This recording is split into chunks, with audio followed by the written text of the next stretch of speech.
दोस्तों स्वागत है आप सबका फिर से एक और नए वीडियो में। Profit and gains of business or profession PGBP का थर्ड वीडियो है जिसमें हम लोग डिस्कस करने वाले हैं डिडक्शंस एक्सप्रेसली अलाउड। ठीक है, कौन कौन से डिडक्शन आपको इनकम टैक्स लॉ यहाँ पर अलाउ करता है कि आप अपने बिजनेस या प्रोफेशन की इनकम से उसको लेस कर लो, तो उनकी बात हम लोग यहाँ पर करेंगे। टोटल देखिए जो आपको डिडक्शन यहाँ पर दी गई है वो आपकी कवर होती है फ्रॉम सेक्शन 30 टू सेक्शन 37। तो यहाँ ये पार्ट 1 होगा। इसका पार्ट 1 में हम लोग बात करेंगे बस सेक्शन 30 से लेकर के सेक्शन 35 के बीच की। ठीक है, कुछ पार्ट्स में इसको हम लोग कवर करेंगे इस पूरे टॉपिक को। अब देखिए इसके पहले जो 2 वीडियोस बने थे पीजीबीपी पे, उसमें फर्स्ट वाला जो वीडियो था उसमें मैंने आपको चार्जेबल इनकम्स के बारे में बताया था और साथ में पूरे चैप्टर का एक ओवरव्यू भी आपको दिया था कि क्या क्या इस पूरे चैप्टर में हम लोग यहाँ पर करने वाले हैं।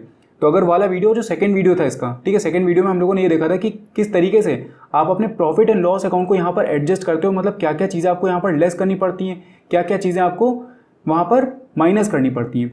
जैसे कि आपको याद होगा मैंने आपको ये बताया था कि जो नेट प्रॉफिट आपने यहाँ पर निकाला है, ठीक है, जब आप अकाउंटिंग करते हो तो वहाँ पर आप नेट प्रॉफिट निकालते हो, वो नेट प्रॉफिट आपका अकाउंटिंग के पॉइंट ऑफ व्यू से सही होता है, लेकिन इनकम टैक्स के हिसाब से वो नेट प्रॉफिट यहाँ पर ठीक नहीं होता है। तो उस नेट प्रॉफिट को सही करने के लिए इनकम टैक्स पर्पस के लिए यहाँ पर हम लोग क्या करते हैं, उसमें कुछ चीज़ें ऐड करते हैं, कुछ चीज़ें डिडक्ट करते हैं। तो यहाँ पर हम लोग उन्हीं की बात करेंगे, मतलब कौन कौन से डिडक्शन आपको यहाँ पर इनकम टैक्स लॉ ही अलाउ कर रहा है। मतलब अगर आपने अकाउंटिंग करते टाइम पे जिन डिडक्शंस की बात अभी हम लोग करने वाले हैं, अगर आपने अकाउंटिंग करते टाइम पे इन डिडक्शंस को अपने प्रॉफिट एंड लॉस अकाउंट में लेस कर दिया है तब तो कोई दिक्कत नहीं है, तब तो एकदम आप उसको भूल जाइए। लेकिन अगर आपने उसको अलाउ नहीं किया, मतलब आपने अपने नेट प्रॉफिट से उसको लेस नहीं किया है, तो यहाँ पर आपको उन डिडक्शंस को माइनस करना पड़ेगा अपने इस प्रॉफिट से जो कि आपने अकाउंटिंग करके यहाँ पर निकाला हुआ है।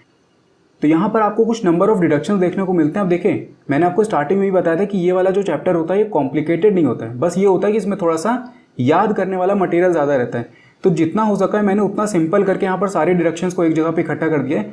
आपको बस ये काम करना है कि वीडियो को आप लास्ट तक पूरा देखें, और साथ में अगर आपको एक बार में नहीं याद हो रहा है तो आप इस वीडियो को 2-3 बार अलग अलग स्पीड पे यहाँ पर करके देख सकते हैं। तो उससे क्या होगा कि आपको ये सारे के सारे डिडक्शन बाय हार्ट यहाँ पर लर्न हो जाएंगे। ठीक है, तो अब चलिए हम लोग यहाँ पर टॉपिक को स्टार्ट करते हैं। सबसे पहले देखिए यहाँ पर डिडक्शन की बात मैंने आपको स्टार्टिंग में बताया कि जो डिडक्शंस होते हैं वो यहाँ पर सेक्शन 30 से लेकर के सेक्शन 37 के बीच में दिए होते हैं। अभी हम लोग जो बात करने वाले हैं वो सेक्शन 30 से लेकर के 35 की सिर्फ करेंगे। ठीक है, ये आपको टोटल मैंने बता दिया कि कितने टोटल आपको यहाँ पर डिडक्शन देखने को मिलेंगे। बहुत सिंपल है, देखिए क्या क्या चीज़ें दी गई हैं। सबसे पहला यहाँ पर डिडक्शन जो दिया गया हम लोगों को वो बोला है expense in respect of business premises. Business की जो प्रीमाइसेस है उसके रिस्पेक्ट में कोई खर्चा अगर आप कर रहे हो तो उसका डिडक्शन आपको मिलेगा। अब यहाँ पर 2 कंडीशन आती है। देखिए एक तो तब होगा जब जो असेसी हमारा, ठीक है, जो बिजनेस या प्रोफेशन यहाँ पर रन कर रहा है वो एज अ टेनेंट यहाँ पर ये खर्चे को करें। बिजनेस प्रीमाइसेस या फिर बिजनेस की बिल्डिंग या फिर बिजनेस की जो फैक्ट्री है, ठीक है, उस पर यहाँ पर एज अ टेनेंट अगर वो खर्चा कर रहा है तो, या फिर एज अ ओनर अगर वो यहाँ पर एक्सपेंसेस कर रहा है।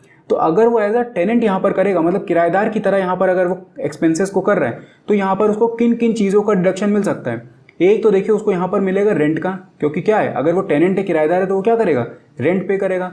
दूसरी चीज़ कॉस्ट ऑफ रिपेयर, मान लीजिए कि उसकी बिजनेस प्रीमाइसेस में या फिर जो प्रोफेशन वो रन कर रहा है जहाँ पर, उसमें कोई अगर रिपेयर्स को खर्चा करता है, कोई भी रिपेयर पे अगर वो खर्चा कर रहा है वहाँ पे, तो उन रिपेयर्स की कॉस्ट यहाँ पर लेस हो जाएगी। लेकिन एक चीज़ का यहाँ पर ध्यान रखिएगा, except capital expenditure. Capital expenditure का ये मतलब है कि मान लीजिए 2 फ्लोर बने हुए थे, उस पर तीसरा फ्लोर भी उसने यहाँ पर बना दिया, तो ये क्या हुआ, ये कैपिटल एक्सपेंडिचर हुआ, यहाँ पर ये रेवेन्यू एक्सपेंडिचर नहीं हुआ। तो कॉस्ट ऑफ रिपेयर में सिर्फ और सिर्फ आपके रेवेन्यू एक्सपेंडिचर आएंगे। ठीक है, उसके बाद land revenue, local taxes, municipal taxes, insurance premium, तो ये सारी चीज़ें भी वो पे करेगा अगर, ठीक है, अगर वो पे करेगा। ऐसा नहीं कि अब देखिए किराएदार जब होता है तो किराएदार कई बार ये सारी चीज़ें पे नहीं करता है। जो ओनर होता है बिल्डिंग का या जो ओनर होगा प्रीमाइसेस का, वो यहाँ पर ये सारे खर्चे पे करेगा। तो एज अ टेनेंट अगर वो पे कर रहा है, उसको ओनर ने बोल रखा है कि तुम ही पे करोगे अपने हिसाब से, मुझे इससे कोई मतलब नहीं। तो अगर वो खुद से पे कर रहा है यहाँ पर local taxes, municipal taxes, insurance premium, तो ये सारे के सारे क्या होंगे, उसको लेस करने के लिए यहाँ पर अलाउ कर दिया जाएगा। उसके बाद एज अ ओनर वो अगर एक्सपेंडिचर कर रहा है, ठीक है, बिजनेस प्रीमाइसेस के ऊपर, तो सेम वही जो ऊपर हम लोगों ने अभी देखा, जैसे कॉस्ट ऑफ रिपेयर हो गया, म्यूनिसिपल टैक्सेस हो गए, ठीक है, उसके बाद ये लैंड रेवेन्यू, लोकल टैक्सेस, ये सारी चीज़ें आएंगी। एक्सेप्ट यहाँ पर आपको एज अ ओनर में रेंट देखने को नहीं मिलेगा। अब जब अगर वो ओनर है वहाँ पर उसका बिजनेस प्रीमाइसेस का, तो वो उसमें रेंट कहाँ देगा? अगर वो ओनर है तो वो रेंट तो देगा नहीं, तो इसीलिए रेंट का उसको डिडक्शन नहीं मिलेगा। बाकी जितने डिडक्शन उसने एज अ टेनेंट यहाँ पर किए थे वही सारे के सारे उसको एज ओनर भी यहाँ पर मिल जाते हैं। तो ये हो जाता है हमारा बिजनेस प्रीमाइसेस के कॉन्टेक्स्ट में जितना भी एक्सपेंस वो करेगा वो सारा का सारा उसको अलाउड हो जाएगा। कहने का मतलब ये है कि वो यहाँ पर अपनी इनकम से उस डिडक्शन को लेस कर सकता है ताकि उसका टैक्स यहाँ पर रिड्यूस हो जाए। उसके बाद कुछ कंडीशन देख लीजिए यहाँ पे। देखिए सबसे पहली यहाँ पर कंडीशन दी गई, if the assessee is a partnership firm. ठीक है, अगर एक असेसी जिसको हम लोग असेस कर रहे हैं बिजनेस या प्रोफेशन की इनकम के लिए वो एक पार्टनरशिप फर्म है and the business premises belong to the partner of the firm, the rent payable to the partner will be allowable as a deduction. तो जिसको हम लोग असेस कर रहे हैं, अगर वो मान लीजिए कि बिजनेस ये पार्टनरशिप फर्म है और पार्टनर से, यहाँ पर पार्टनरशिप फर्म ने क्या किया, पार्टनर से उसकी जो वो थी प्रीमाइसेस थी वो यहाँ पर रेंट पे ले लिया, तो अब वो पार्टनरशिप फर्म क्या करेगी, पार्टनर को यहाँ पर रेंट पे करेगी। तो जो भी पार्टनरशिप फर्म अपने पार्टनर को रेंट पे कर रही है वो यहाँ पर अलाउड हो जाएगा डिडक्शन के लिए। कोई पार्टनर और पार्टनरशिप फर्म दोनों अलग अलग एक तरीके से income tax point of view से माने जाते हैं। इसीलिए देखिए जब हम लोग उसकी बात करते हैं कि अगर मान लीजिए कोई पार्टनर यहाँ पर लोन दे देता है अपने पार्टनरशिप फर्म को, तो जो इंटरेस्ट वो यहाँ पर पे करेगी, पार्टनरशिप फर्म जो भी इंटरेस्ट यहाँ पर पे करेगी तो वो भी एक बाहरी खर्चों की तरह माना जाता है, इसलिए वो भी यहाँ पर अलाउड हो जाता है। उसके बाद दूसरा पॉइंट देखिए, इसमें दूसरी कंडीशन क्या बोल रही है, if the assessee is the tenant in that premises and a part of the premises is used by him as a dwelling house. Dwelling house का मतलब है कि वो अपने रहने के लिए वहां पर उसको यूज कर रहा है, सेल्फ ऑक्यूपाई करके रखा हुआ उसने उसको, and the other part is used for his business, the amount of deduction in respect of expenses shall be allowed proportionately. यहाँ पर इनका कहने का मतलब ये है कि अगर वो एज अ टेनेंट यहाँ पर बिजनेस प्रीमाइसेस को ऑक्यूपाई किया हुआ है, उसके बाद वो क्या करता है कि कुछ पार्ट, मान लीजिए कि उसने टोटल रेंट यहाँ पर पे किया 10,000 रुपये, ठीक है, और 40% उसमें प्रीमाइसेस में वो खुद रह रहा है, यानी कि उसने सेल्फ ऑक्यूपाई करके रखा और 60% वो अपने बिजनेस के लिए यहाँ पर उसको यूज़ करता है। तो यहाँ पर जो अलाउड डिडक्शन उसको मिलेगी वो सिर्फ 60% की मिलेगी जो कि उसने बिजनेस के लिए यूज़ किया था। जो 40% उसने एज अ ड्वेलिंग हाउस यहाँ पर यूज़ किया था उसका डिडक्शन उसको नहीं मिलेगा। तो यहाँ पर सिर्फ उसको कितना डिडक्शन मिलेगा, 60%, यानी कि 6,000 रुपये का। ठीक है, तो ये हो गया expenses in respect of business premises, ये आपका कवर होता है सेक्शन 30 के अंदर में। इसके बाद देखें सेकंड पॉइंट में यहाँ पर बोल रहे हैं सेकंड डिडक्शन जो आपको मिलेगी वो किस चीज़ की मिलेगी, repairs and insurance of machinery plant and furniture. ठीक है, जो भी रिपेयर्स एंड इंश्योरेंस पे आपने खर्चा किया है अपने मशीनरी प्लांट या फिर फर्नीचर पे, उसका डिडक्शन आपको यहाँ पर मिलेगा। यहाँ पर पहला पॉइंट देखिए क्या बोल रहे हैं, expenditure incurred on current repairs. Current repairs का मतलब है कि जो रेवेन्यू एक्सपेंडिचर आप कर रहे हो, ठीक है, उस पे रिपेयर्स पे रेवेन्यू एक्सपेंडिचर आप कर रहे हो ऑफ मशीनरी प्लांट और फर्नीचर। इसका करंट रिपेयर का मतलब है कि आपका जो भी कैपिटल एक्सपेंडिचर अगर यहाँ पर हो रहा है रिपेयर पे तो वो यहाँ पर इंक्लूड उसका नहीं होगा। दूसरी चीज़, कोई भी प्रीमियम अगर आपने पे किया इंश्योरेंस का, अब आपकी अगर मशीन है, प्लांट है, फर्नीचर है, उसको बचाने के लिए आप क्या करते हो, इंश्योरेंस लेते हो। तो इंश्योरेंस पे जो भी आप प्रीमियम यहाँ पर दोगे, देखिए जो यहाँ पर हम लोगों ने इंश्योरेंस प्रीमियम की बात करी थी वो बिजनेस प्रीमाइसेस के कॉन्टेक्स्ट में था, लेकिन यहाँ पर जो हम लोग इंश्योरेंस प्रीमियम की बात कर रहे हैं वो मशीनरी प्लांट फर्नीचर इनके कॉन्टेक्स्ट में। तो जो भी इंश्योरेंस आपने लिया उसका जो प्रीमियम आप पे कर रहे हो उसका भी डिडक्शन आपको यहाँ पर मिल जाएगा अंडर सेक्शन 31। उसके बाद third deduction, T development account, coffee development account and rubber development account, section 33AB। काफ़ी सिंपल डिडक्शन है ये, देखिए इसमें क्या बोले, this deduction is allowed to the assessee who are growing and manufacturing tea और कॉफ़ी और रबर इन इंडिया। अब देखिए जो भी डिडक्शन हम लोग अभी पढ़ रहे हैं, जो भी डिडक्शन अभी हम लोग आगे पढ़ेंगे, उसमें आपको बस एक चीज़ का ये ध्यान रखना है कि डिडक्शन जो है वो किस चीज़ के कॉन्टेक्स्ट में यहाँ पर मिल रही है, किसको मिलेगी और कितनी यहाँ पर मिलेगी। बस अगर आपको ये चीज़ें याद है तो बाकी कंडीशन इतनी आपको देखने की ज़रूरत नहीं है, क्योंकि वहाँ पर एग्जाम में आपको उतनी कंडीशन नहीं देखने को मिलेगी। तो यहाँ पर बस आप ये चीज़ ध्यान रखिए कि जो डिडक्शन है वो किस चीज़ के कॉन्टेक्स्ट में बोल रही है, दूसरी चीज़ कितना वहाँ पर डिडक्शन अलाउड होगा और किस इंसान को, किस असेसी को वो चीज़ मिलेगी।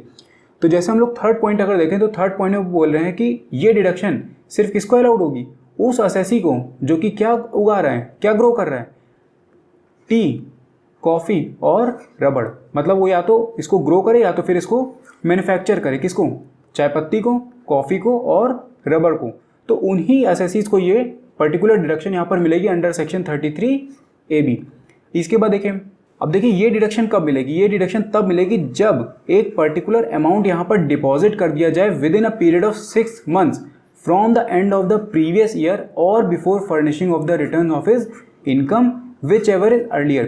तो यहाँ पर ये जो पर्टिकुलर डिडक्शन है ये कह रही है कि अगर एक एसएससी जो कि क्या कर रहा है, ग्रो कर रहा है या फिर मैन्युफैक्चर कर रहा है टी, कॉफ़ी या फिर रबर को, अगर वो एक स्पेसिफिक अमाउंट यहाँ पर डिपॉजिट कर देता है within a period of 6 months from the end of the previous year or before furnishing of the return of his income, ठीक है, तो यहाँ पर उसको ये डिडक्शन मिल जाएगी। जैसे कि मान लीजिए कि अगर उसका प्रीवियस ईयर चल रहा था 2021 से लेकर के 22 का, तो जैसे ही उसका ये प्रीवियस ईयर यहाँ पर ख़त्म हुआ, इससे लेकर के आगे के 6 महीने के अंदर, मतलब 31 मार्च 21 से, ये 22 से सॉरी, ठीक है, 31 मार्च 22 से लेकर के अप्रैल, मई, जून, जुलाई, अगस्त और सितंबर, तो मतलब सितंबर एंड के अंदर अंदर उसको यहाँ पर ये अमाउंट को डिपॉजिट कर देना है। या फिर अगर उसको उसका रिटर्न फाइल करने की डेट पहले आ जाती है तो उसको यहाँ पर उस डेट से पहले, फर्निश करने से पहले उसको यहाँ पर ये अमाउंट को डिपॉजिट कर देना। तब यहाँ पर देखिए लिखा हो विच एवर इज अर्लियर।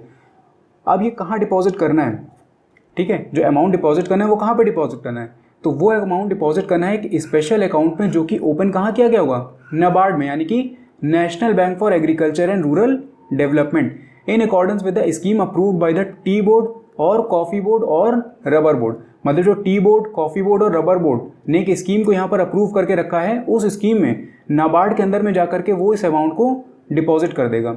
उसके बाद देखिए क्या बोले, or in an account open by the assessee known as deposit account in accordance with the deposit scheme framed by the Tea Board, Coffee Board or Rubber Board as the case may be. ठीक है, तो आपका simple ये याद रखो कि नाबार्ड में जाकर के अमाउंट कहाँ पर डिपॉजिट करना है, नाबार्ड के अंदर में डिपॉजिट करना है उस स्कीम के अंडर में जो कि T Board, Coffee Board or Rubber board ने यहाँ पर अप्रूव किया हुआ है।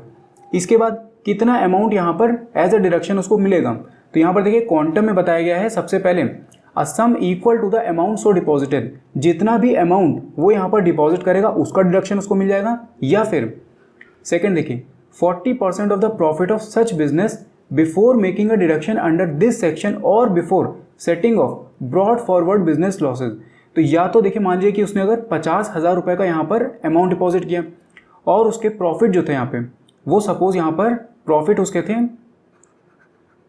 1 लाख रुपए, ठीक है, 50,000 उसने अमाउंट यहाँ पर डिपॉजिट किया और 1 लाख रुपए का उसका यहाँ पर प्रॉफिट था, और ये प्रॉफिट उसका निकला था डिडक्शन माइनस करने के पहले। मतलब ये जो पर्टिकुलर डिडक्शन हम लोग डिस्कस कर रहे हैं, ये डिडक्शन लेस करने के पहले साथ ही में कोई भी अगर मान लीजिए बिजनेस का लॉस था पिछला जो ब्रॉड फॉरवर्ड हम लोगों ने लिया हुआ था, तो उसको लेस करने के पहले, मतलब उसको सेट ऑफ करने के पहले, तो ये हो गया हमारा प्रॉफिट। अब इसका 40% यानी कि 40,000, इन दोनों में से जो भी यहाँ पर लेस होगा वो उसको एज अ डिडक्शन मिल जाएगा। तो यानी कि 50,000 और 40,000, इन दोनों में से जो भी यहाँ पर लेस होगा, यानी कि 40,000 जैसे कि लेस है तो 40,000 उसको एज अ डिडक्शन यहाँ पर मिल जाएगा। ठीक है, इसके बाद देखिए अगर फोर्थ डिडक्शन की हम लोग बात करें तो वो बोलता है deduction will be allowed in respect of prospecting for or extraction or production of petroleum, natural gas or both in India, section 33 ABA।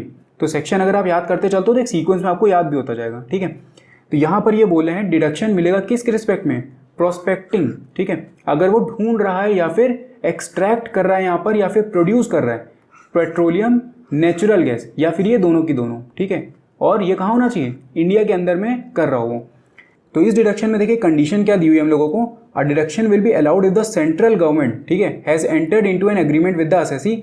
और अब ये डिडक्शन की बात तब होगी जब सेंट्रल गवर्नमेंट यहाँ पर एग्रीमेंट में एंटर करे, किसके साथ में, असेसी के साथ में, तभी ये डिडक्शन की बात आएगी। उसके बाद देखिए the assessee has before the end of the previous year has deposited the amount. जैसे अभी हम लोगों ने कॉफ़ी बोर्ड और टी बोर्ड वाले में देखा था कि उसमें एक अमाउंट डिपॉजिट किया जाता था, यहाँ पर भी असेसी को क्या करना है, अमाउंट को डिपॉजिट करना है। कहाँ पर, फर्स्ट पॉइंट देखें, in a special account with SBI यानी कि State Bank of India for the specified purpose in a scheme approved in this behalf by the Government of India in the Ministry of Petroleum and Natural Gas. मतलब जो scheme यहाँ पर government ने यहाँ पर approve करके रखा है, उस स्कीम में जाकर के उसको डिपॉजिट करना हो। कहाँ पर डिपॉजिट करना है, स्टेट बैंक ऑफ इंडिया में डिपॉजिट करना है। उसके बाद दूसरा भी एक अकाउंट होता है, इन अकाउंट साइट रेस्टोरेशन अकाउंट करके एक दूसरा अकाउंट होगा, उसमें अगर वो डिपॉजिट कर देता है। तो आपको बस दो चीज़ें याद रखनी है, अगर सेंट्रल गवर्नमेंट यहाँ पर एंटर करती है असेसी के साथ में एक एग्रीमेंट में, और उसमें असेसी जो है and of the previous year से पहले वो क्या करता है, अमाउंट को, एक स्पेसिफिक अमाउंट को यहाँ पर डिपॉजिट कर देता है, कहाँ पे, SBI में या फिर साइट रेस्टोरेशन अकाउंट के अंदर, तो उसको ये डिडक्शन मिल जाएगी। लेकिन कितना अमाउंट डिपॉजिट करने पे उसको ये डिडक्शन मिलेगी, तो क्वांटम में अगर आप देखें तो क्वांटम में क्या बोला है, a sum equal to the amount or the aggregate of the amount so deposited. Aggregate का मतलब है कि एक ही साल में 2, 3 या 4 बार अगर उसने डिपॉजिट किया यहाँ पे, तो उन सबका टोटल कर देंगे हम लोग, तो जितना उसने डिपॉजिट किया वो, या फिर सेकेंड पॉइंट देखें 20% of the profits of such business, तो जितना भी प्रॉफिट होगा उस बिजनेस का बिफोर मेकिंग एनी डिडक्शन। यहाँ पर देखिए दिया, computed under the head profit and gains of business or profession before making any deduction in this section. तो जैसे भी हम लोगों ने 40% वो टी बोर्ड वाले में देखा था, उसी तरीके से यहाँ पर 20% की बात की गई है। तो जो अमाउंट उसने डिपॉजिट किया वो, या फिर 20% उसके बिजनेस प्रॉफिट का, बिजनेस और प्रोफेशन से जो भी उसको प्रॉफिट यहाँ पर हो रहा है उसका 20%, इन दोनों में से जो भी यहाँ पर लेस होगा उसका डिडक्शन उसको अलाउड हो जाएगा अंडर सेक्शन 33A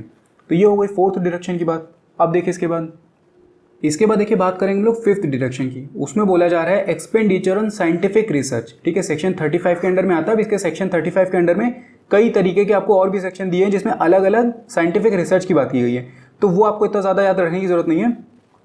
आप बस ये याद रखो कि साइंटिफिक रिसर्च में जो भी एक्सपेंडिचर किया जा रहा है उसका डिडक्शन अलाउड होता है अंडर सेक्शन 35, और ये 100% होगा। ये जितने भी केसेस हम लोग यहाँ पर डिस्कस करेंगे इन सब में 100% का डिडक्शन उसको मिलेगा, मतलब जितना भी एक्सपेंडिचर वो कर रहा है उसका पूरा के पूरे का उसको यहाँ पर डिडक्शन मिल जाएगा। पहले पॉइंट में अगर आप देखें तो क्या बोल रहे हैं, revenue expenditure on scientific research incurred by the assessee in relation to his own business. तो यहाँ पर आपको ये देखने को मिलेगा कि या तो वो खुद साइंटिफिक रिसर्च कर रहा हो असेसी, ठीक है, तो वो अपने बिजनेस में उसको लगा देगा एक्सपेंडिचर को, या फिर वो किसी अप्रूव्ड एसोसिएशन को दे दें। तो यहाँ पर आपको ये चीज़ें देखनी पड़ेंगी कि वो खुद कर रहा है या फिर किसी और एसोसिएशन को यहाँ पर दे रहा है, डोनेट कर रहा है एक तरीके से। तो पहले पॉइंट में अगर आप देखें तो पहले पॉइंट में बोले रेवेन्यू एक्सपेंडिचर, तो यहाँ पर बात की गई है रेवेन्यू एक्सपेंडिचर की, जो कि हो रही है किस पे, साइंटिफिक रिसर्च पे, incurred by the assessee in relation to his own business. मतलब यहाँ पर जो भी साइंटिफिक रिसर्च पे वो खर्चा कर रहा है वो जो रिसर्च है वो उसके बिजनेस से यहाँ पर रिलेटेड है। तो इस चीज़ का ध्यान रखिएगा, in relation to his own business, उसी के बिजनेस से रिलेटेड है वो साइंटिफिक रिसर्च और उस पर वो यहाँ पर खर्चा कर रहा है, और वो खर्चा क्या है, रेवेन्यू एक्सपेंडिचर यहाँ पर है, तो उसका पूरा का पूरा 100% उसको डिडक्शन यहाँ पर मिल जाएगा। उसके बाद सेकंड पॉइंट देखें, sum paid for scientific research, ठीक है, to an approve research association or a university or college or other institution. तो अगर मान लीजिए वो खुद नहीं खर्चा करता है, वो क्या करता है, यहाँ पर सम पेड कर देता है, मतलब एक तरीके से डोनेट कर देता है यहाँ पर किसी साइंटिफिक रिसर्च एसोसिएशन को, तो यहाँ पर उसको पूरे के पूरे 100% का डिडक्शन मिल जाएगा। अब इसके बाद एक चीज़ का ध्यान यहाँ पर ये रखिएगा कि ये जो खर्चा कर रहा है वो ये उसके बिजनेस से रिलेटेड हो या फिर अनरिलेटेड हो, उससे हमको कोई मतलब नहीं है।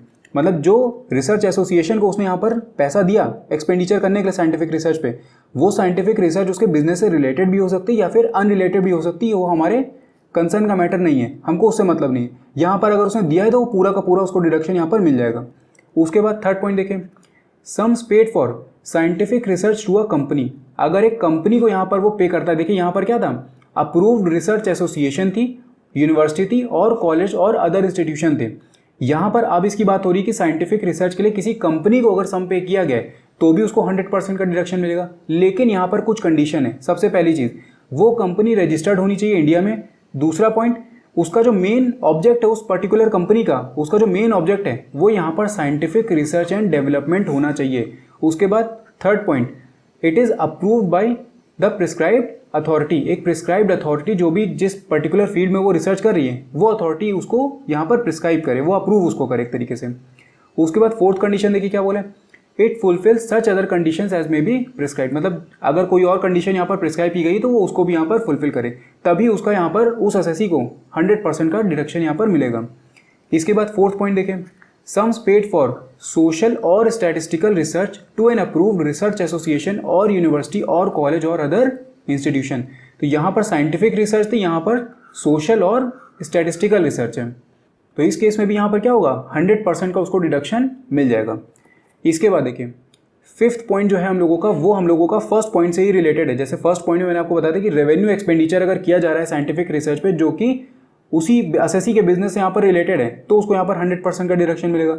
दूसरी चीज़, capital expenditure on scientific research incurred by the assessee himself in relation to his own business. तो मतलब रेवेन्यू एक्सपेंडिचर का भी मिलेगा, साथ में कैपिटल एक्सपेंडिचर का भी मिलेगा अगर वो उसके खुद के बिजनेस से यहाँ पर रिलेटेड है और ये असेसी खुद यहाँ पर खर्चा कर रहा है इसका। लेकिन यहाँ पर देखिए कुछ कंडीशन है।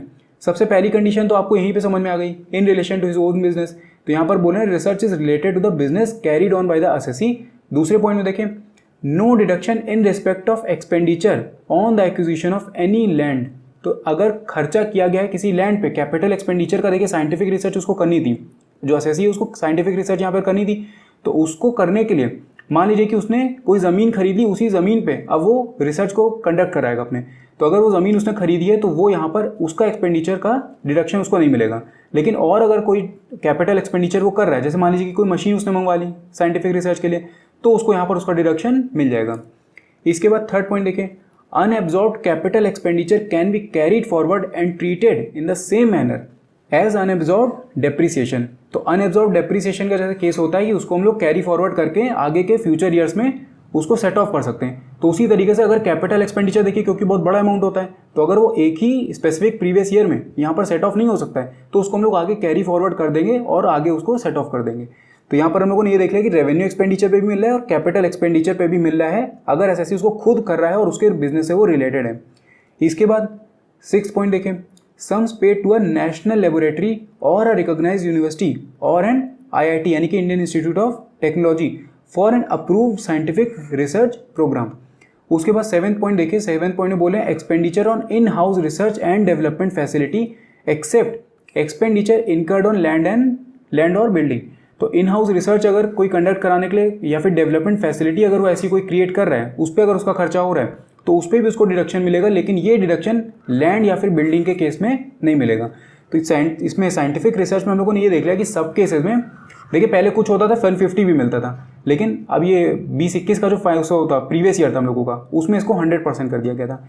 तो कोई भी एक्सपेंडिचर यहाँ पर साइंटिफिक रिसर्च पे अगर किया जा रहा है तो सेक्शन 35 के अंडर में उसका 100% डिडक्शन उस एसएससी को यहाँ पर मिल जाएगा।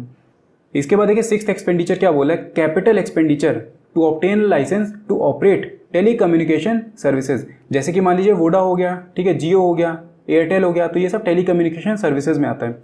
तो कोई भी इनका लाइसेंस लेना पड़ता है। यहाँ पर अगर आपको ऑपरेट करना है इस बिजनेस में तो आपको लाइसेंस लेना पड़ेगा। तो वो लाइसेंस को ऑब्टेन करने के लिए यहाँ पर जो भी कैपिटल एक्सपेंडिचर हुआ है उसका भी यहाँ पर डिडक्शन मिलेगा। लेकिन उसके पहले देखिए कंडीशन क्या क्या है, expenditure incurred either before the commencement of the business and thereafter at any time during the previous year and for which the payment has actually been made will be allowed as a deduction in equal installment over the relevant previous years।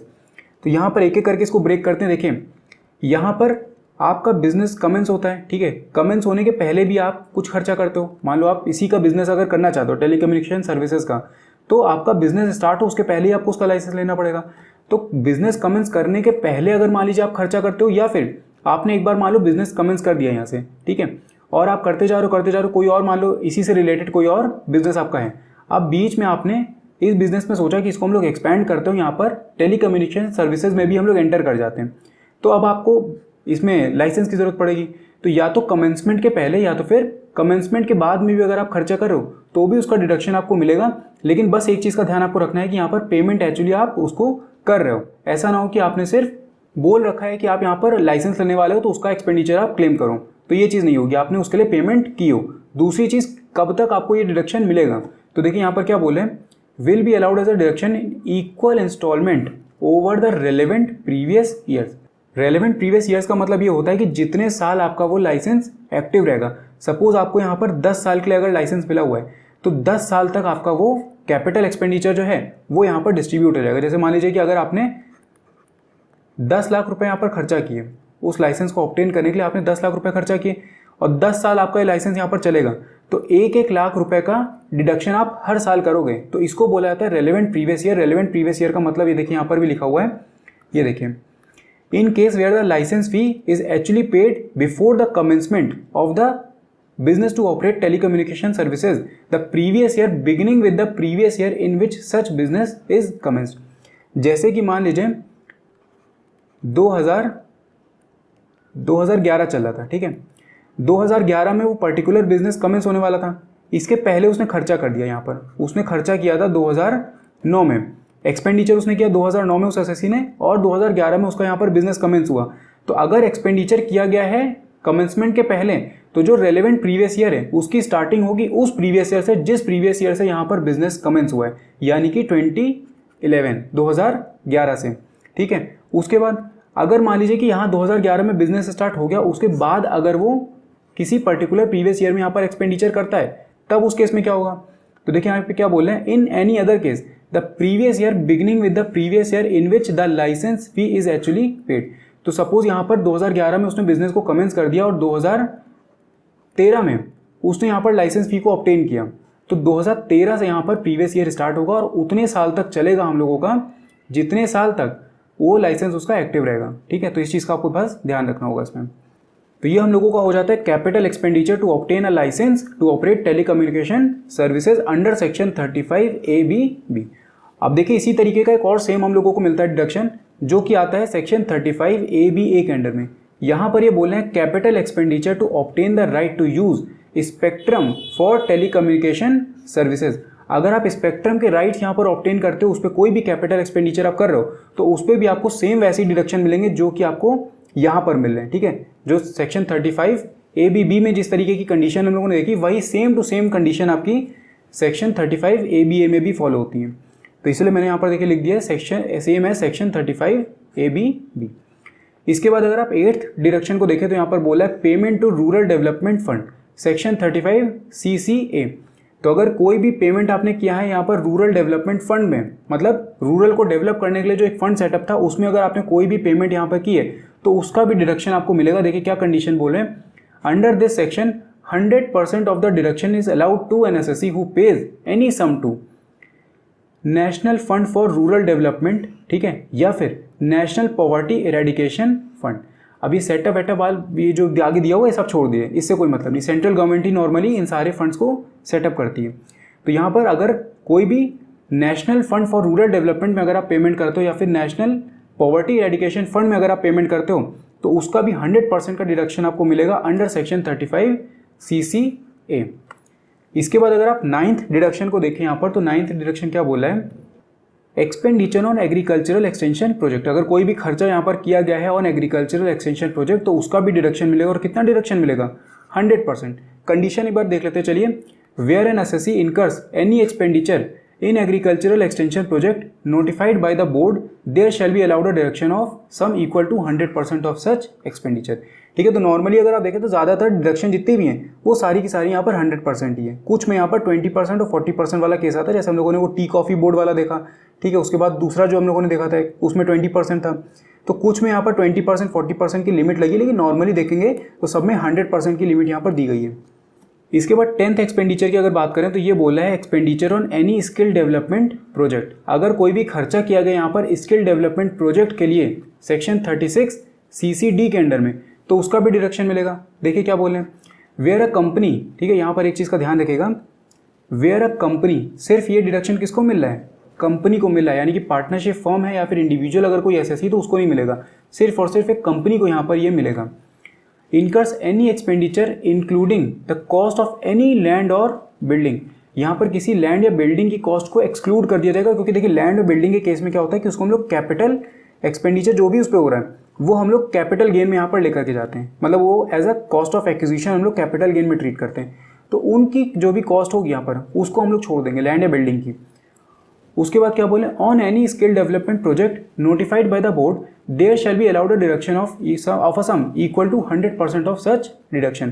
तो यहाँ पर भी same वही है, 100% का deduction उसको मिलेगा। इसके बाद देखिए 11th एक्सपेंडिचर क्या बोल रहा है, amortisation of certain preliminary expenses. Preliminary expenses का मतलब होता है कि वो एक्सपेंसेस जो कि यहाँ पर या तो बिजनेस कमेंस होने के पहले खर्चा हो, या फिर अगर आप मान लीजिए कि कोई प्रोजेक्ट स्टार्ट कर रहे हो, कोई एक नई यूनिट स्टार्ट कर रहे हो, तो उसके पहले जो भी खर्चा हो रहे हैं, ठीक है, तो उसको हम लोग बोलते हैं प्रिलिमिनरी एक्सपेंसेस। अब इसका जो डिडक्शन है वो हम लोगों को मिलता है सेक्शन 35D के अंडर में।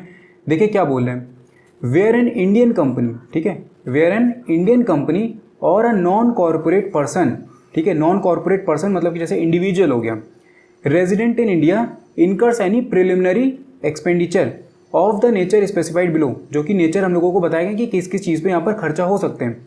The assessee shall be allowed a deduction of an amount equal to 1/5 of such expenditure for each of the 5 successive previous year beginning with the previous year in which the business commences or the extension work is completed or a new unit commences production or operation। तो यहाँ पर क्या बोल रहे हैं कि जो भी प्रिलिमिनरी एक्सपेंडिचर एक इंडियन कंपनी या फिर एक नॉन रेजिडेंट पर्सन जो कि रेजिडेंट होगा इंडिया में वो खर्चा कर रहे हैं तो उनको इसका डिडक्शन मिलेगा, लेकिन ऐसा नहीं कि एक साथ में यहाँ पर मिल जाएगा, उनको ही डिडक्शन मिलेगा 5 इंस्टॉलमेंट के अंडर में। यहाँ पे देखिए तभी बोला गया 1/5, तो 5 इंस्टॉलमेंट के अंडर में ये पूरा का पूरा जो प्रिलिमिनरी एक्सपेंडिचर का खर्चा है उनको वो मिलेगा यहाँ पर। और ये डिडक्शन की स्टार्टिंग है वो तब से होगी जब से मान लीजिए कि अगर बिजनेस कमेंस होने के पहले खर्चा हुआ है तो जिस दिन बिजनेस जिस प्रीवियस ईयर में बिजनेस यहाँ पर कमेंस हुआ है उस प्रीवियस ईयर से ये 5 साल आपके स्टार्ट हो जाएंगे। या फिर अगर मान लीजिए कि कोई नई यूनिट आपने खोली या फिर एक्सटेंशन प्रोजेक्ट आपका चल रहा है तो जिस दिन से आप स्टार्ट करते हो उसको उस प्रीवियस ईयर से ये जो भी एक्सपेंडिचर है आपको इसका डिडक्शन मिलना स्टार्ट हो जाएगा। तो 1/5 का मतलब ये है कि हर साल आपको 20% का डिडक्शन इसका मिलेगा। अब इसके बाद देखिए कि क्या क्या चीज़ें बोली गई, मतलब आप लोगों ने देखा था कि in the nature of kin किन प्रिलिमिनरी एक्सपेंसेस को यहाँ पर काउंट किया जाएगा। तो सबसे पहला अगर आप देखें तो बोला expenditure in connection with preparation of feasibility report. Feasibility का मतलब ये है कि हम लोग ये चेक करते हैं कि जो बिजनेस है जो हम लोग सोच रहे हैं करने के लिए, जो हम लोग कमेंट्स करना चाह रहे हैं वो एक्चुअल में पॉसिबल हो भी पाएगा कि नहीं हो पाएगा, तो उसकी फिजिबिलिटी हम लोग चेक करते हैं। तो फिजिबिलिटी रिपोर्ट यहाँ पर प्रिपेयर की जाती है, तो फिजिबिलिटी रिपोर्ट प्रिपेयर करने में जो भी खर्चा हो रहा है उसका एक्सपेंडिचर मिल जाएगा, उसका डिडक्शन मिल जाएगा। उसके बाद जो प्रोजेक्ट रिपोर्ट आप बनाओगे उसके लिए आपको मिलेगा डिडक्शन। या फिर कंडक्टिंग मार्केट सर्वे, आप मान लो एक नई यूनिट स्टार्ट करने जा रहे थे जिसमें कोई नया प्रोडक्ट आप बनाते तो उसके लिए क्या किया आपने, मार्केट का सर्वे किया, तो उसके कंडक्टिंग मार्केट सर्वे एक रिसर्च आप कर रहे हो, ठीक है। और any other survey necessary for the business of the assessee, या फिर engineering services relating to the business of the assessee. तो कोई भी तरीके की टेक्निकल यहाँ पर अगर आप सर्विस ले रहे हो, कोई इंजीनियरिंग सर्विस अगर आप ले रहे हो, जैसे मान लो अगर आपने कोई प्रोडक्ट लॉन्च करने वाले हो तो उसमें आप उसका प्रोटोटाइप बनाओगे, ठीक है, यहाँ पर जो इंजीनियर्स उनको हायर करोगे, तो जो भी इंजीनियरिंग सर्विसेज आप यहाँ पर ले रहे हो उनका भी एक्सपेंडिचर का डिडक्शन आपको मिल जाएगा।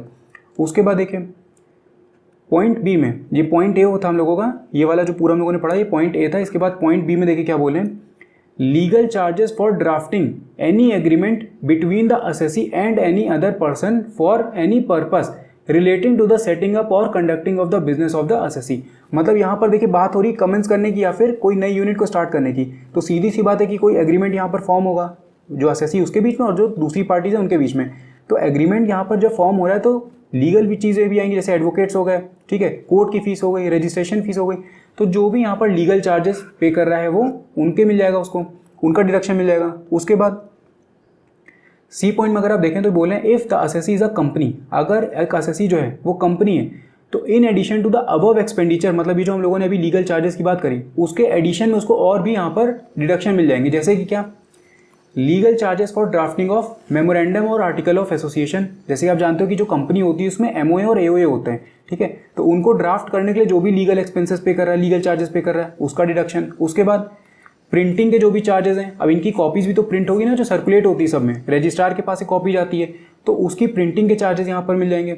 जो भी फीस यहाँ पर पे की जा रही है कंपनी को रजिस्टर करने के लिए वो मिल जाएंगे। उसके बाद एक्सपेंसेस जो भी पे किए हैं relating to the issue of shares debentures of the company including underwriting commission, brokerage and charges for drafting, typing, printing and advertisement of the prospectus.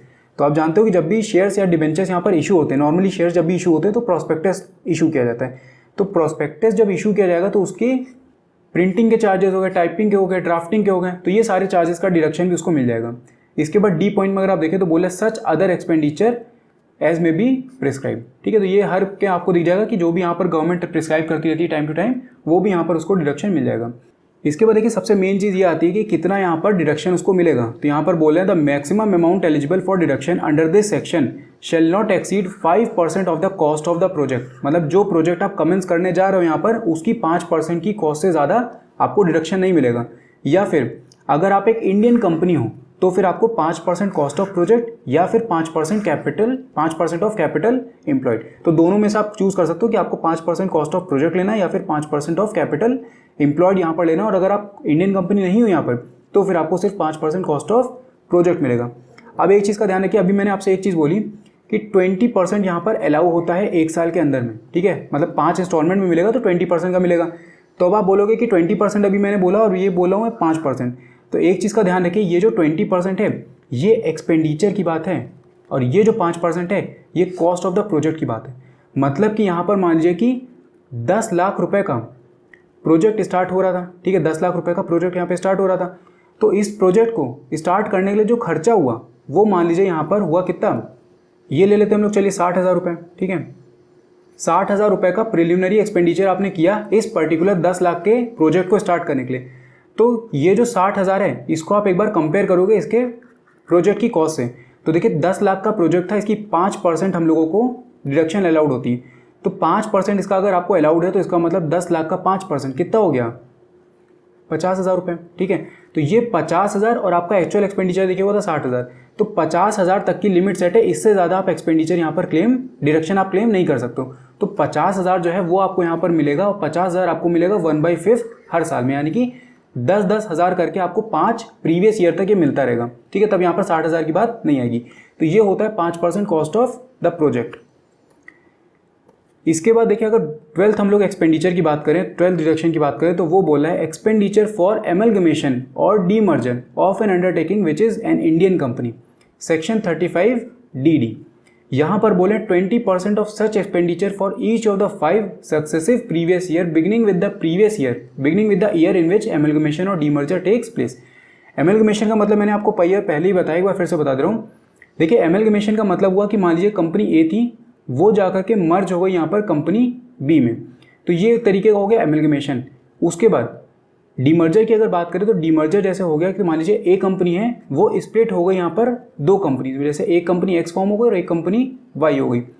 अब इसमें देखिए यहाँ पर ये जो कंपनी है ए कंपनी, इसको हम लोग बोलते हैं एमलगमेटिंग कंपनी। ये इसलिए मैं आपको बता रहा हूँ क्योंकि अभी आगे हम लोग इसी की बात करने वाले हैं। जैसे ये वाला जो पॉइंट है ये 13th वाला, इसमें हम लोग इसी की बात करेंगे, तो यहीं पर आप समझ लीजिए कि एमलगमेटिंग कंपनी क्या होता है और एमलगमेटेड कंपनी क्या होता है। तो देखिए यहाँ पर ए कंपनी जो है वो बी कंपनी में मर्ज हो रही है, तो ए कंपनी को हम लोग बोलेंगे एमलगमेटिंग कंपनी और जो बी कंपनी है उसको हम लोग बोलेंगे एमलगमेटेड कंपनी। इसके बाद ए कंपनी जो है वो डीमर्ज हुई यहाँ पर एक्स और वाई कंपनी में। जैसे आप देखते हो कि हीरो होंडा जैसे है, ठीक है, हीरो होंडा डीमर्ज होकर के हीरो अलग हो गया और होंडा अलग हो गया, तो उसी तरीके से ए कंपनी जो है वो डीमर्ज होकर के कंपनी एक्स और कंपनी वाई में अलग हो गई। तो ए कंपनी को हम लोग बोलेंगे डीमर्ज्ड कंपनी और एक्स और वाई को हम लोग बोलते हैं रिजल्टिंग कंपनी, ठीक है। ये हो गई हम लोगों की रिजल्टिंग कंपनी और ये हो जाती है हम लोगों की डीमर्ज्ड कंपनी, ठीक है। और ये आपको समझ में आ गया कि ए कंपनी होगी एमलगमेटिंग कंपनी और बी कंपनी होगी एमलगमेटेड कंपनी। तो यहाँ पर जो भी खर्चा आपका हो रहा है, जो भी एक्सपेंडिचर आपका हो रहा है एमलगमेशन या फिर डीमर्जर पे, तो उसका आप डिडक्शन क्लेम कर सकते हो और ये डिडक्शन होगा 20% पूरे डिडक्शन का हर एक प्रीवियस ईयर। मतलब टोटल देखिए, टोटल 100% ही आपको मिल रहा है, जितना भी आप खर्चा करोगे उसका 100% ही मिल रहा है, लेकिन एक प्रीवियस ईयर में आपको 20% का ही मिलेगा, यानी कि वही 1/5, ठीक है। तो इंस्टॉलमेंट में आपको ये डिडक्शन का क्लेम मिलेगा। इसके बाद देखिए अगर आप 13 पॉइंट देखें तो वो क्या बोला है, एक्सपेंडिचर ऑन वॉलेंट्री रिटायरमेंट। मान लो कि आपने अपने एम्प्लॉय को वॉलेंट्री रिटायरमेंट दे दिया। अब अगर आपने वॉलेंट्री रिटायरमेंट उसको दिया है तो आपको उसको कंपेंसेशन भी पे करना पड़ेगा यहाँ पे। तो जो भी कंपेंसेशन आप यहाँ पर पे कर रहे हो, ठीक है, जो भी सम्स आप उसको पे करोगे वॉलेंट्री रिटायरमेंट पे, तो उसका डिडक्शन भी आप क्लेम कर सकते हो। और ये डिडक्शन भी आपको कब मिलेगा, 20%, और कब तक ये मिलेगा, 5 साल तक आपको ये मिलता रहेगा। मतलब 100% इसमें भी मिल रहा है, लेकिन वही चीज़ है कि 5 इंस्टॉलमेंट में मिल रहा है, मतलब 1/5 करके आपको 5 प्रीवियस ईयर तक आपको ये मिलता रहेगा। और ये स्टार्टिंग कब से होगी इसकी, beginning with the year in which the expenditure was incurred. तो सीधी सी लॉजिकल बात है कि जिस साल में आप इसको एक्सपेंडिचर को इनकर कर रहे हो उस साल से आपका ये 20% की जो इंस्टॉलमेंट है वो यहाँ पर स्टार्ट हो जाएगी। सपोज आपने मान लो 2015-16 का प्रीवियस ईयर चल रहा था, इसमें आपने इस एक्सपेंडिचर को किया, मान लीजिए आपने 5 लाख रुपए उस एम्प्लॉय को यहाँ पर पे कर दिया वॉलेंट्री रिटायरमेंट पे, तो अब आपको 1 लाख रुपए का देखिए एक्सपेंडिचर तो आपको यहाँ पर डिडक्शन इसका मिल जाएगा, मतलब 15-16 में। उसके बाद 1 लाख का आपको मिलेगा 16 और 17 में, फिर 17-18 में 1 लाख, उसके बाद 18-19 में 1 लाख और 19 और 20 में 1 लाख। तो 5 लाख का 5 इंस्टॉलमेंट में, यानी कि 20% आपको 5 प्रीवियस ईयर में यहाँ पर मिलता जाएगा। इसके बाद देखिए कुछ कंडीशन यहाँ पे दी गई है।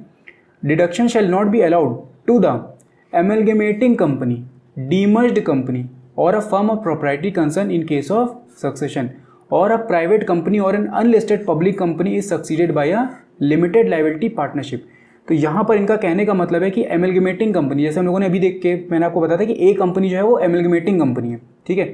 तो ए कंपनी जैसे है वो यहाँ पर बी में मर्ज हो गई, तो ये एमलगमेटिंग कंपनी इसको नहीं मिलेगा। उसके बाद डीमर्ज्ड कंपनी, ए कंपनी डीमर्ज हो गई एक्स और वाई कंपनी में, तो ये हो गई डीमर्ज कंपनी, इसको नहीं मिलेगा ये वाला डिडक्शन। उसके बाद अगर मान लीजिए कि कोई यहाँ पर देखें फर्म या फिर प्रोप्राइटरी कंसर्न है, वो अगर यहाँ पर कन्वर्ट हो जाती है किसी और कंपनी में तो उसको नहीं मिलेगा, मतलब जो कन्वर्ट हो रही है उसको नहीं मिलेगा। मान लीजिए कि फर्म या फिर प्रोप्राइटरी कंसर्न अगर कन्वर्ट हो जाती है किसी कंपनी में, या फिर एक प्राइवेट कंपनी, ठीक है, अगर एक प्राइवेट कंपनी या फिर अनलिस्टेड पब्लिक कंपनी कन्वर्ट हो जाती है किसी लिमिटेड लायबिलिटी पार्टनरशिप में, तो इनको नहीं मिलेगा और इनको नहीं मिलेगा। क्योंकि देखिए इनको इसलिए नहीं मिला है क्योंकि इनका जो एग्जिस्टेंस है वही यहाँ पर खत्म हो जाता है। ए कंपनी अगर बी में चली आ रही तो उसका एग्जिस्टेंस खत्म, ए कंपनी अगर डीमर्ज हो रही है एक्स और वाई में तो उसका एग्जिस्टेंस खत्म हो जाएगा, ठीक है। उसी तरीके से ये कन्वर्ट हो गई कंपनी में तो इनका एग्जिस्टेंस खत्म हो गया, तो जिनका एग्जिस्टेंस ही खत्म हो गया उनको डिडक्शन क्या मिलेगा। लेकिन यहाँ पर जो कंपनी में फॉर्म हो रहा है, जैसे कि एमलगेमेटेड कंपनी हो गई, रिजल्टिंग कंपनी हो गई, ठीक है, कन्वर्टेड कंपनी हो गई जो ये फर्म ऑफ प्रॉपर्टी कंसर्न को मिला करके आगे सक्सीड करके बनी है, या फिर लिमिटेड लायबिलिटी पार्टनरशिप हो गई, तो इनको ये डिडक्शन यहाँ पर अलाउड होगा। तो यहाँ पर देखिए यही चीज़ बोली है, however the deduction shall be allowed to the amalgamated company, resulting company, successor company, successor company का मतलब ये, ठीक है, जो उसको सक्सीड कर रही है, successor company, and limited liability partnership in the same manner as it would be allowed to the transferor of business. तो ये हो गया हम लोगों का expenditure on voluntary retirement under section 35 DDA। अब देखिए इसके बाद हम लोग बात करते हैं 14th डिडक्शन की। तो ये बोले expenditure on prospecting etcetera for the development of certain mineral section 35E where an Indian company or any other person resident in India, ठीक है, incurs any expenditure wholly and exclusively on the prospecting. Prospecting का मतलब एक तरीके से उसको ढूंढना, क्योंकि मिनरल और पेट्रोलियम वगैरह ये सब ढूंढने पड़ते हैं, उसके बाद जाकर के मिलते हैं। तो प्रोस्पेक्टिंग मतलब कि एक तरीके से वो समझिए ढूंढ रहा है, उसके बाद फिर उसको बिजनेस को स्टार्ट कर रहा है। तो prospecting of specified minerals or on the development of mines or natural deposits of any such minerals, the assessee shall be allowed a deduction of an amount equal to 1/10 of such expenditure for each of the 10 successive previous year beginning with the year of commercial production. तो यहाँ पर भी देखिए वही चीज़ है, कितना deduction मिलेगा, 1/10 उसको मिलेगा। 1/10 का मतलब है कि हर साल 10% मिलेगा, और अगर एक साल में आपको 10% मिला है तो 100% कितने साल में मिलेगा, सीधी सी बात है कि 10 साल में मिलेगा। तो 1/10 उसको प्रीवियस ईयर, जिस प्रीवियस ईयर में उसने ये कमर्शियल प्रोडक्शन इसका स्टार्ट किया है उस प्रीवियस ईयर से उसको मिलना स्टार्ट होगा, और आगे के 10 सक्सेसिव प्रीवियस ईयर तक उसको ये डिडक्शन मिलता रहेगा। अगर उसका जो बिजनेस है वो किस चीज़ का है, प्रोस्पेक्टिंग ऑफ स्पेसिफाइड मिनरल्स और the development of mines or natural deposit पे उसने अगर ये खर्चा किया है। अब देखिए इसके बाद हम लोग डिडक्शन 15 की बात करेंगे। ये हम लोगों का लास्ट डिडक्शन होगा इस पर्टिकुलर वीडियो का। यहाँ पर बोले deduction in respect of capital expenditure on specified business under section 35 AD। तो ये आपका डिडक्शन जो है कवर होगा सेक्शन 35 AD के अंदर में। किस चीज़ के लिए मिल रहा है, कैपिटल एक्सपेंडिचर अगर आप कर रहे हो ऑन स्पेसिफाइड बिजनेस। अभी स्पेसिफाइड बिजनेस क्या होते हैं तो इसकी बात अभी हम लोग आगे वीडियो में यहाँ पर करेंगे। तो कैपिटल एक्सपेंडिचर आपने किया किस पे किया, स्पेसिफाइड बिजनेस पे अगर आपने किया है तो आपको उसका 100% डिडक्शन यहाँ पर मिल जाएगा। तो यही चीज़ इन्होंने बोली है, 100% of the expenditure of capital nature. Capital nature का यहाँ पर होगा क्योंकि कैपिटल एक्सपेंडिचर की हम लोग बात कर रहे हैं। Is allowed excluding land, goodwill और फाइनेंशियल इंस्ट्रूमेंट, जैसे कि शेयर हो गए, डिबेंचर्स हो गए, बॉन्ड्स हो गए, तो ये सब आपके फाइनेंशियल इंस्ट्रूमेंट होते हैं।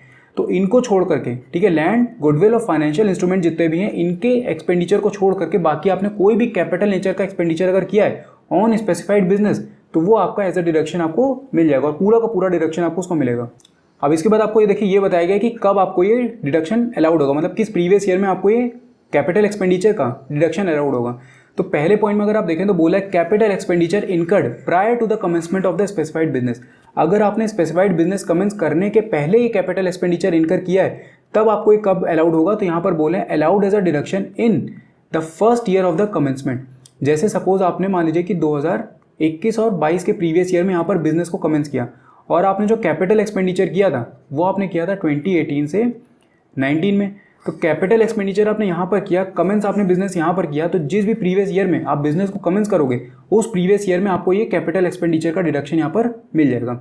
लेकिन अगर मान लो आप कमेंसमेंट के बाद स्टार्ट करते हो, सपोज आपने यहाँ पर 2023 टू 22 में, ये 24 में आपने अगर मान लीजिए कि इसको एक्सपेंडिचर को इनकर किया है, तो 2021 और 22 में आपने स्टार्ट कर दिया था, कमेंस कर दिया था बिजनेस, और 23 और 24 का जो प्रीवियस ईयर था उसमें आपने यहाँ पर कैपिटल एक्सपेंडिचर को इनकर किया है।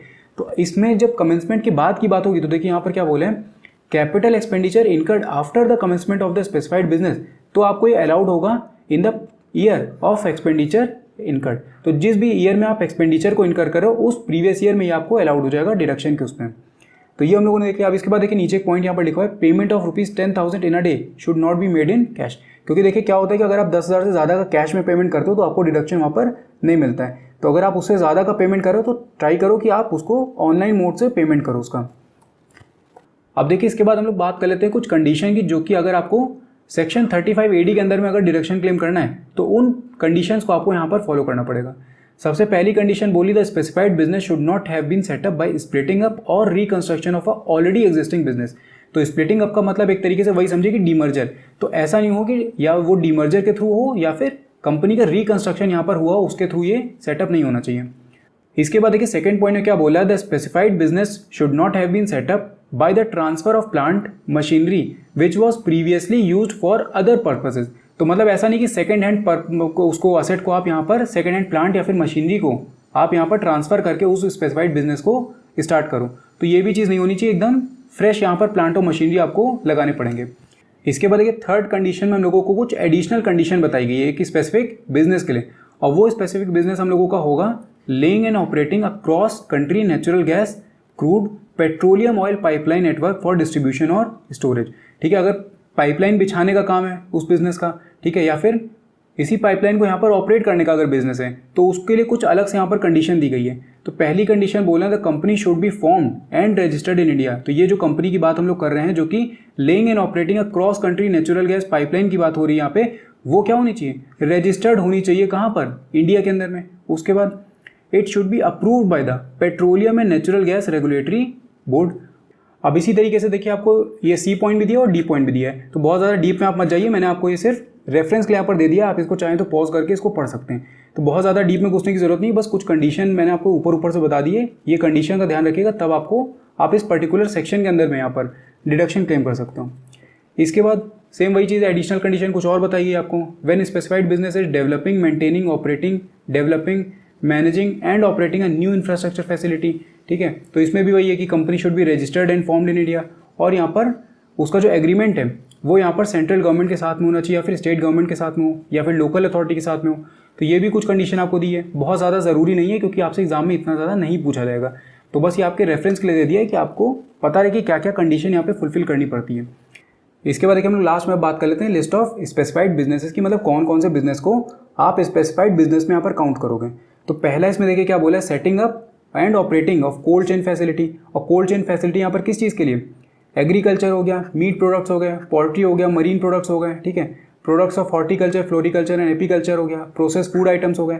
तो इनके लिए अगर आप मान लो कोल्ड चेन फैसिलिटी यहाँ पर यूज़ कर रहे हो इनके स्टोरेज के लिए या फिर इनके ट्रांसपोर्टेशन के लिए, तो आपका बिजनेस क्या होगा, स्पेसिफाइड बिजनेस होगा। इसके बाद वेयर हाउसिंग फैसिलिटी अगर आप प्रोवाइड कर रहे हो किसके लिए, स्टोरेज ऑफ एग्रीकल्चरल प्रोड्यूस के लिए। उसके बाद laying and operating of petroleum oil pipeline. आप देखते हो कि जो ऑयल की पाइपलाइन यहाँ पर बिछती है पूरी, तो उसको अगर आप उसको बिछाने का काम करते हो या फिर उसको ऑपरेट करने का काम करते हो, ये हो गया। उसके बाद एटलीस्ट 100 बेड्स हॉस्पिटल, अगर आपका हॉस्पिटल है मान लो तो उसमें मिनिमम अगर 100 बेड आपके पास में है हॉस्पिटल में, तो वो आपका स्पेसिफाइड बिजनेस में आ जाएगा।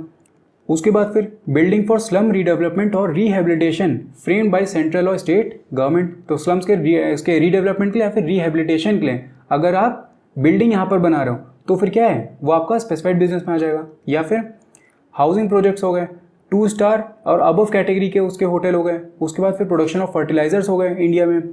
इसके बाद फिर देखिए इनलैंड कंटेनर डिपोट हो गया, बी कीपिंग का हो गया, warehousing facility for sugar हो गया।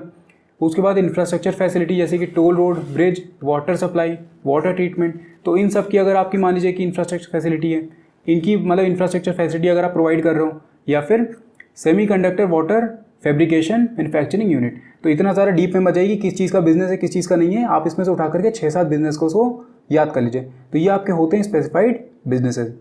अब देखिए यहाँ पर हम लोगों ने जितने भी आपके सेक्शन 30 से लेकर के, ठीक है, सेक्शन 30 से लेकर के सेक्शन 35 के बीच में जितने भी डिडक्शन आते हैं वो सारे हम लोगों ने पढ़ लिए। इसमें एक डिडक्शन देखिए छोड़ा हुआ है मैंने, वो होता है हम लोगों का डेप्रिसिएशन अलाउंस का। डेप्रीसिएशन अलाउंस के लिए मैं एक अलग से वीडियो बनाऊंगा, क्योंकि ये टॉपिक में थोड़ा सा आपको समझना पड़ेगा कि क्या क्या कंडीशन होती है अगर आपको डेप्रीसिएशन अलाउंस को क्लेम करना है, और कुछ उसमें स्पेसिफिक रेट दिए हैं, ठीक है, 40% 20% डेप्रीसिएशन का। तो इसके लिए एक अलग से वीडियो में बनाऊंगा, उसमें हम लोग डिस्कस करेंगे। अभी हम लोगों ने यहाँ पर सेक्शन 30 से लेकर के सेक्शन 35 के बीच के जितने भी डिडक्शन है वो सारे के सारे यहाँ पर डिस्कस कर लिए। इसके बाद अब हम लोग नेक्स्ट वीडियो में बात करेंगे सेक्शन 36 की, उसके बाद फिर हम लोग बात करेंगे सेक्शन 37 की, ठीक है। उसी के बाद फिर हम लोग ये डेप्रीसिएशन अलाउंस वाला भी जो टॉपिक है इसको भी कवर कर लेंगे। तो इसी के साथ हम लोगों का ये डेप्रीसिएशन वाला पार्ट 1 जो है कंप्लीट होता है। कोई भी आपको डाउट हो किसी भी पॉइंट में तो आप कमेंट करके मुझसे पूछ सकते हो। बाकी अगर आपको वीडियो पसंद आए तो उसको लाइक करना मत भूलिएगा, साथ में चैनल को सब्सक्राइब जरूर कर दीजिएगा, क्योंकि इसके बाद नेक्स्ट वीडियो में फिर हम लोग जो इसका पार्ट 2 है उसको कवर करने वाले हैं। मैं मिलता हूँ आपसे नेक्स्ट वीडियो में। Thank you.